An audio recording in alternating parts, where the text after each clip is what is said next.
So if you are passive right now or tend to be passive aggressive, then you probably were passive or passive aggressive as a child. And if you're passive or passive aggressive as a child, and you haven't worked on this skill to be more assertive, then you're likely to still be passive or passive aggressive in your behaviors and your communication. So let me give you an example of what, childhood passive or passive aggressive would look like. For example, when I was a kid, right, a pretty young kid, I don't know, something like 7, 8, my parents would prepare this really thick smoothie for us to drink before we went to school. Now, it was like super nutritious smoothie. It had all sorts of things, and it was super thick, right? Super thick, and I don't think they had Vitamix back then, so in the market, and my parents definitely didn't have it, so it was like a simple blender. It didn't really blend very well, so I had little chunks of food here and there, and I really disliked that texture. I still don't drink anything. Like, I need something really clean, liquidy to drink. I didn't like that, but I didn't tell them. So they would bring our smoothie, huge cup, for me and my brother in our room, and then they would leave, and my brother would drink his smoothie, and I would hide mine in the closet, and I would say that I drank it, and then when I came back from school, I would then get the smoothie from the closet and then pour it out in the kitchen. I kept doing that for a very long time. So my parents were thinking that I was getting nutrition. They were putting all this effort and time into making this super nutritious breakfast for us, and I was just throwing it away because I couldn't bother tell them that I didn't like it the way it was. Like, it was too thick. I wasn't able to properly swallow that smoothie. That is passive aggressive. That is passive aggressive because I'm not communicating with them. They're expecting me to, they believe they're helping me get nutrition, right? As parents, they're looking to feed me, and I'm not telling them anything. I'm hiding. I'm not having any breakfast, and obviously that's not good for me, but I'm not telling them anything. So that is passive aggressive.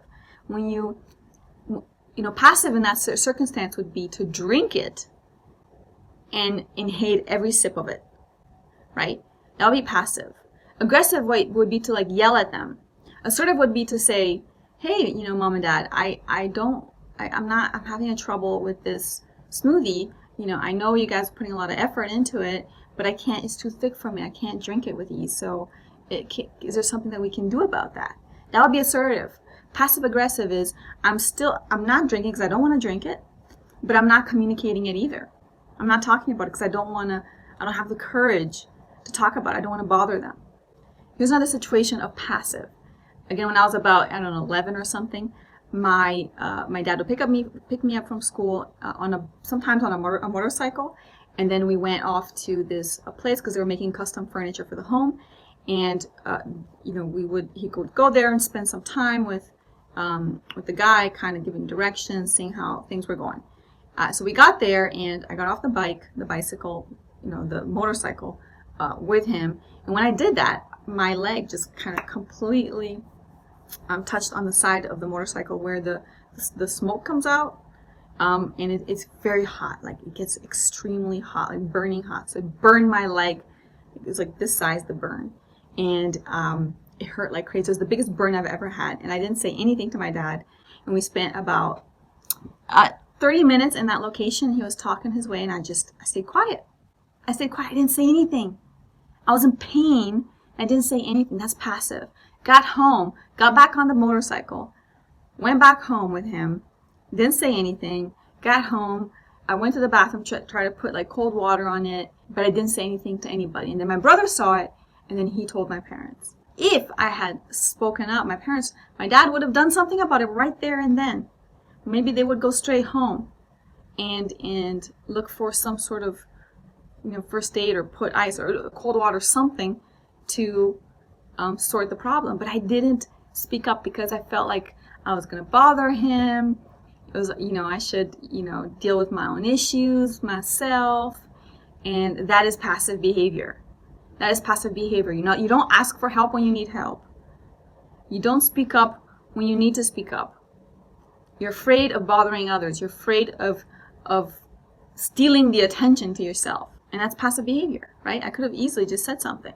So if you've had some sort of behaviors like that as a child, that may mean that you have this natural tendency to be passive or passive aggressive.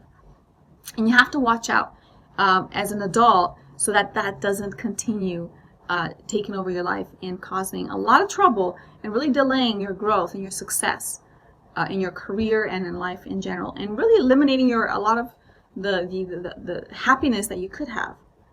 Right? So examine, okay, how was I as a child?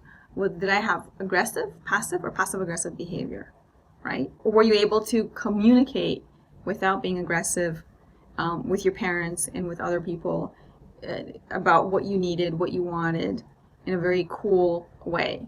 Right? That's assertive. That's great. It's really interesting to examine your childhood behaviors, because it'll give you a lot of insight into who you are now if you haven't changed. So that's it. Be confident, candid, and caring.